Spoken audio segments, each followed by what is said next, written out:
बच्चा गर्भ में रहता है ना, तो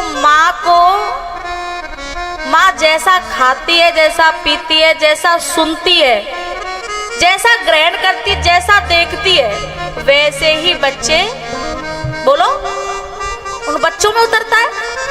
क्योंकि ऐसा थोड़ा ही है कि गर्भ में बच्चा सुनता नहीं है, ऐसा नहीं है कि गर्भ में बच्चा सुनता नहीं है। भाई परीक्षित जी ने गर्भ में थे, भगवान जाकर के उनकी रक्षा करते हैं। अभिमन्यु ने गर्भ में ही तो लक्ष्य भेदन सुना था, गर्भ में ही तो ऐसे ही देवूती मैया अपने पति की सेवा करती थी। अभी चर्चा चली थी ना, विसृज्य कामम दम्भम च द्वेषम लोभ मगम मदम। एक बात बताऊं, 3 चीजें होती हैं। श्लोक में कहा है विसृज्य कामम दम्भम च द्वेषम लोभ मगम मदम। विसृज्य कामम दम्भम, ये दम्भ क्या है समझिएगा। 3 चीजें होती हैं।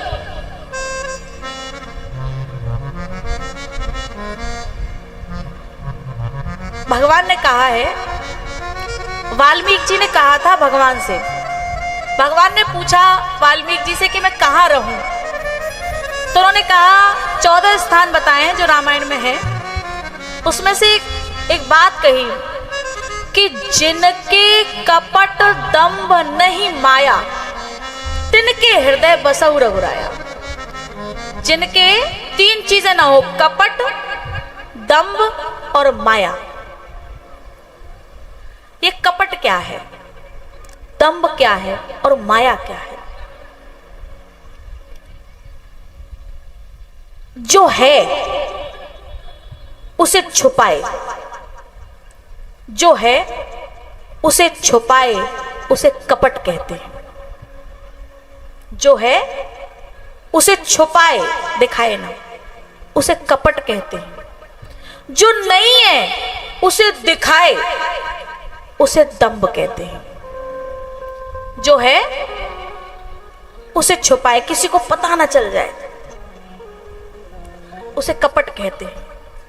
और जो नहीं है उसे दिखाए कि भाई हम कुछ हैं, जबकि है नहीं, हम कुछ हैं, उसे दंभ कहते हैं। जो है उसे छुपाए, उसे कपट कहते हैं।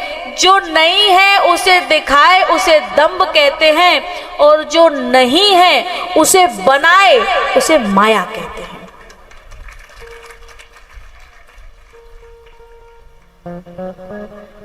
तो देवूती मैया सेवा कर रही है दंभ रहित होकर के, और उन्हीं के गर्भ में थी अनुसुईया। तो गर्भ में ही बालक सीखता है, पेट में ही बालक सीखता है। तो अनुसुईया मैया भी पतिव्रता हुई, जिन्हें सती अनुसुईया भी कहते हैं। इतनी पतिव्रता हुई, इतनी पतिव्रता हुई कि उनके सतीत्व से जो 3 देवियां थीं, कौन? पार्वती जी, लक्ष्मी और सरस्वती। इन तीनों को भी क्या हुआ भाई?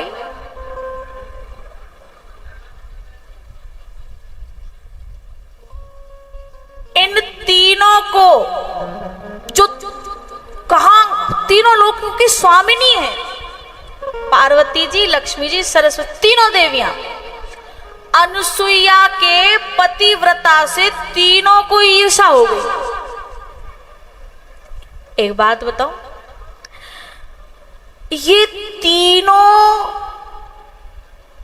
लोगों की स्वामिनी है, ये भी इन विकारों से बच नहीं पाई। तो हमारी तुम्हारी तो बात ही क्या है, हम में आ जाए तो घबराने की जरूरत नहीं। तीनों देवियां सतीत्व से ऊंच निवास नीच कर तूती, देख न सके पराई विभूति देख नहीं सकते। तो तीनों को ईर्ष्या हो गई, बोले हमसे भी बड़ी कोई सती हो सकती है क्या, हमसे भी बड़ी कोई पतिव्रता हो सकती है क्या। तो अपने अपने मालिक से उन्होंने कहा कि आप जाओ इनकी परीक्षा लेकर के आओ। तीनों ने अपने अपने स्वामियों से कह दिया और तीनों चल दिए परीक्षा लेने के लिए। शंकर भगवान चले, रास्ते में उन्हें श्री हरि मिले। बोले कहाँ? बोले वहीं जहां आप जा रहे हैं, हमें भी भेज दिया गया है परीक्षा लेने के लिए। बोले चलो एक से भले दो, चलते हैं। दोनों जा रहे थे, तब तक रास्ते में ब्रह्मा जी मिल गए। बोले कहाँ कहाँ चल दिए? बोले जहां आप चल दिए वहीं हम भी चल दिए। बोले चलो। और तीनों अनुसुईया मैया के दरवाजे पे आकर के भिक्षा मांगते, भिक्षा देही। अनुसुईया मैया बाहर निकल के आई, बोले महाराज बताइए क्या चाहिए आपको। बोले आप कुछ भी दे दीजिए, लेकिन एक शर्त है। बोले क्या? बोले आप कोई भी दान दे देंगी, कुछ भी दे देंगे, हम ले लेंगे, पर एक शर्त ये है कि आप जो भी देंगे आपको निर्वस्त्र होकर के देना पड़ेगा। बोले ठीक है, कोई बात नहीं, हमें आपकी शर्त मंजूर है। और अनुसुईया मैया ने अपने हाथ में जल लिया और कहा कि आज तक मैंने कभी किसी का भी, किसी पर पुरुष का संग न किया हो, तो ये तीनों देवता बालक बन जाएं।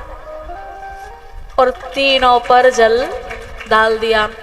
अब तीनों पालने में पड़े और रो रहे हैं बालक की तरह, नंगे पड़े हैं। आए थे नंगा करने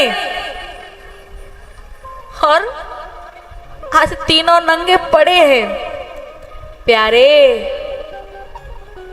यदि हम किसी के लिए गड्ढा खोदते हैं ना, तो हमें इंतजार करना चाहिए, वेट एंड वॉच, इंतजार करना चाहिए और देखना चाहिए कि वो गड्ढा किसी दिन हमारे ही काम आने वाला है, हम ही गिरेंगे। जब कंस को, जब आगे कथा आएगी, लेकिन उसकी थोड़ी सी पहले चर्चा कर दूं। जब कंस को जब भगवान मारने के लिए गए, तो उसकी छाती पर पांव रख करके और भगवान ने कंस के बाल पकड़ लिए और खींचने लगे। तब कंस ने कहा अरे मुझे दर्द हो रहा है, मुझे छोड़ दे, मुझे दर्द हो रहा है, मुझे तकलीफ हो रही है। तब भगवान ने कहा अच्छा, बालों को खींचने से तकलीफ होती है, दर्द होता है?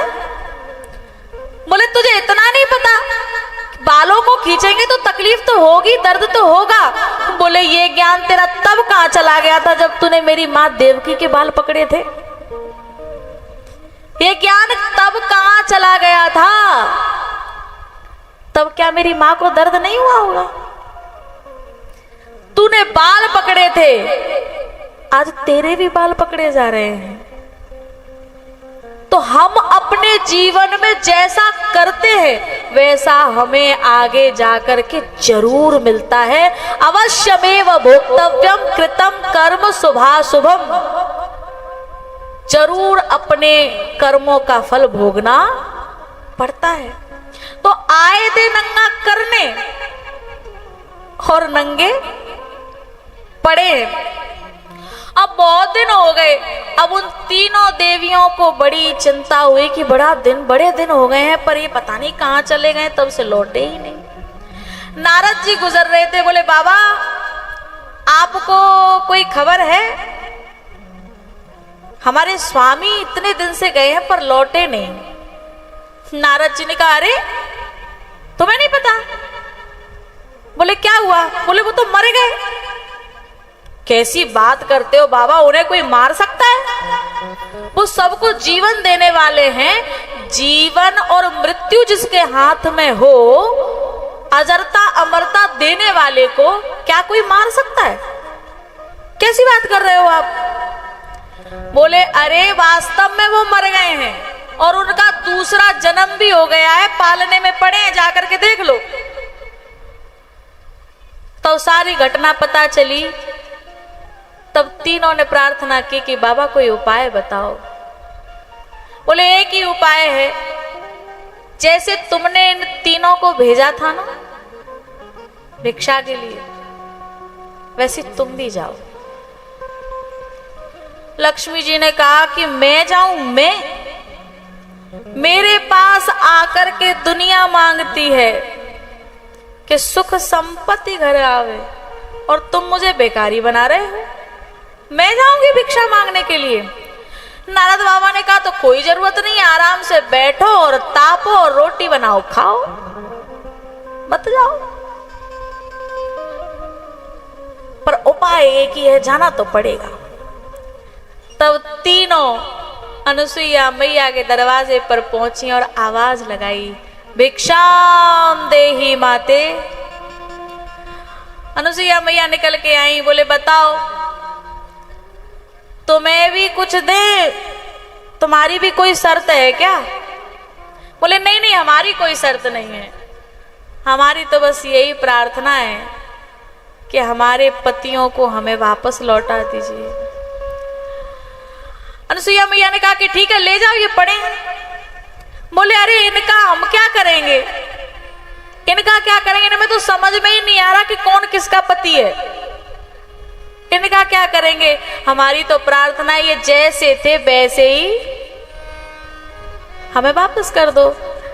तब अनुसुईया मैया ने कहा कि तुम्हारी तो कोई शर्त नहीं है, पर मेरी एक शर्त है। बोले क्या? बोले वचन दो कि आज के बाद तुम्हें कोई भी ऊंचा उठता दिखे तो उसे गिराने की कोशिश मत करना। तीनों देवियों ने क्षमा मांगी और अनुसुईया मैया ने दोबारा से उन तीनों को पुनर् जैसे थे वैसा किया। और भैया एक बात बताऊं, ये जो अनुसुईया है ना, ये हमारे भारत देश में हर बेटी में ये वृत्ति विराजमान है। जैसे मंथरा कोई मरी थोड़ी है, शूर्पणखा कोई मरी थोड़ी है। मंथरा शूर्पणखा ये एक वृत्ति है, एक आदत है, एक स्वभाव है।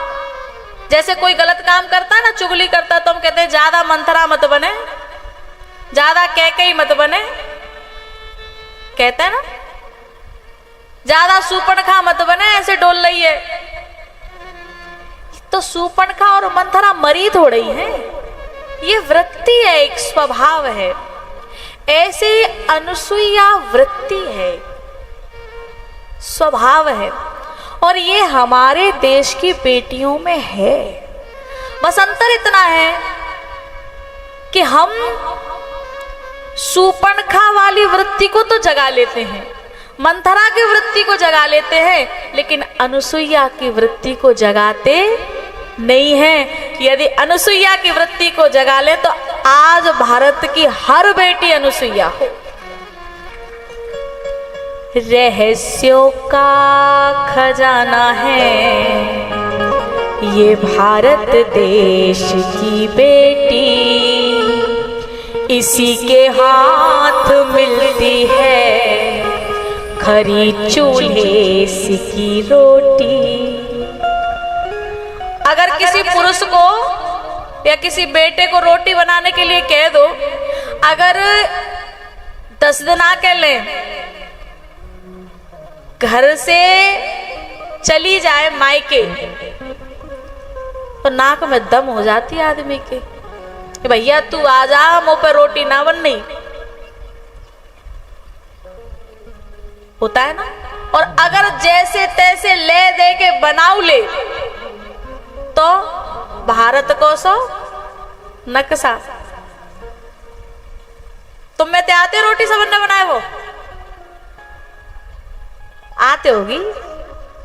कछु तो हाथ खड़े कर रहे हैं। हाँ, कैसी? बिल्कुल गोल गोल आती है। किसी किसी को लेकिन भारत की छोटी सी 10 साल की भी बेटी होगी ना, तो वो भी गोल रोटी बना करके खिला देगी, भूखा नहीं रहने देगी। यदि बाप थका हारा घर पे आएगा और मां न हो तो भी अगर बेटी है घर में तो रोटी खिला देगी, भूखा नहीं रहने देगी।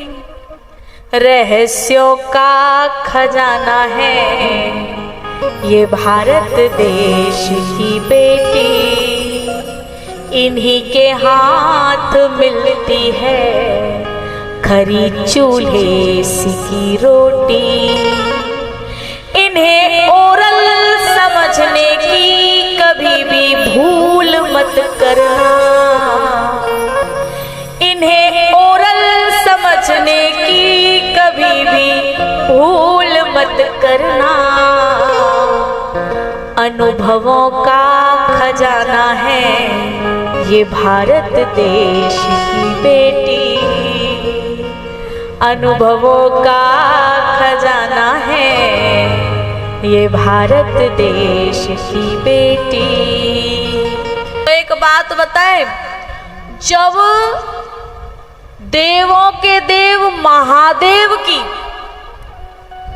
अपनी घरवाली से नहीं बनी तो तुम्हारी न बने तो ज्यादा चिंता की बात नहीं। यही सोच लेना कि जब महादेव की नहीं बनी तो हमारी क्या औकात है, जब बिन की ना बनी तो हमारी क्या बात है भाई।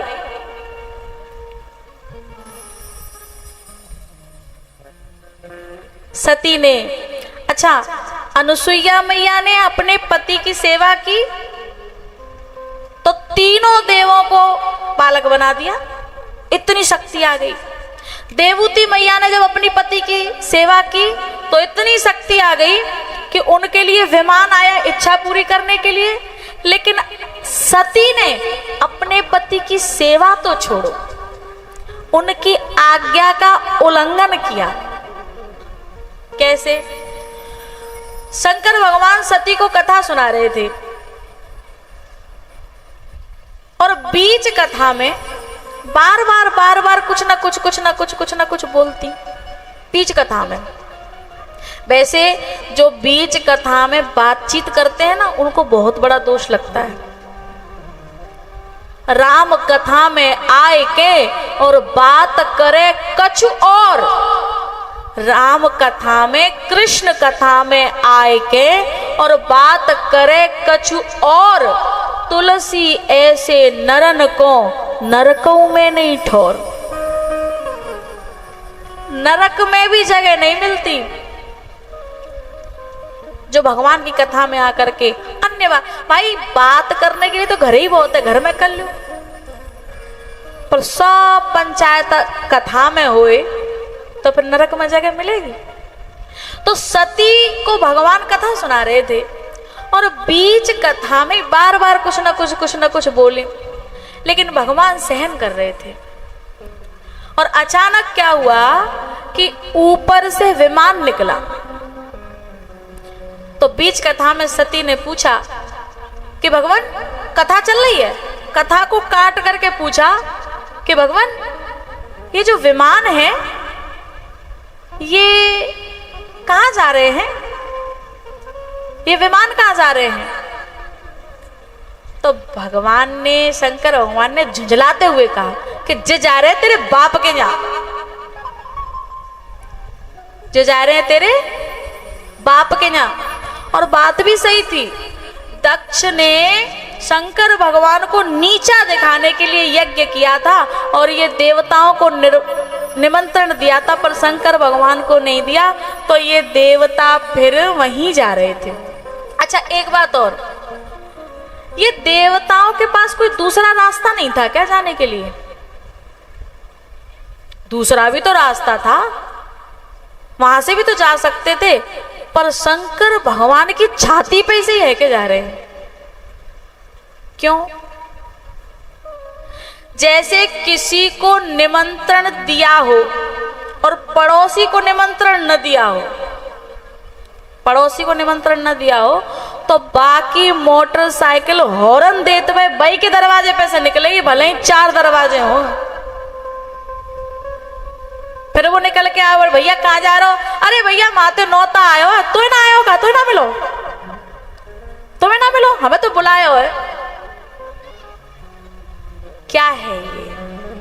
ऊंच निवास। ये देवता ऊंच निवास है, लेकिन करतूत कैसी है? नीची।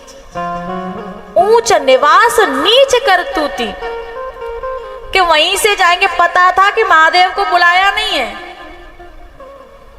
और जब पता चला सती को, तो सती ने कहा कि भाई हम तो जाएंगे।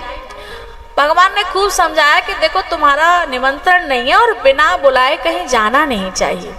तो सती ने उल्टा ज्ञान दे दिया, बोले कि देखो ये बात तो सही है कि हर जगह बिना बुलाए नहीं जाना चाहिए, लेकिन पति के यहाँ सत्संग में और पिता के यहाँ बिना बुलाए चले जाना चाहिए। उल्टा भगवान को ज्ञान दे दिया। भगवान को समझ में आ गया कि ये मानने वाली तो है नहीं, और 2 अपने गण साथ में भेज दिए और चली गई। यानी भगवान की आज्ञा का उल्लंघन किया, और वहां जब अपमान हुआ भगवान का ही, तो फिर सती ने अपने शरीर का अग्निकुंड में ही अपने शरीर को नष्ट कर दिया। लेकिन अंतिम में बुद्धि ठिकाने लग गई, तो भगवान से प्रार्थना की, सती मरत हरि सरवन मागा, सती मरत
देह अवसान किया, और अंतिम में भगवान से प्रार्थना की कि इस जन्म में तो मैंने आपकी बात नहीं मानी, पर हे भगवान, हे रघुवीर, अगला जन्म मुझे जब मिले तो मुझे भगवान शिव की ही भक्ति प्रदान करना। और इसी वरदान को मांगा, ये प्रार्थना उनकी स्वीकार हुई, और इसी कारण से वो हिमाचल के यहाँ जन्म लेती हैं, जिनका नाम पार्वती हुआ।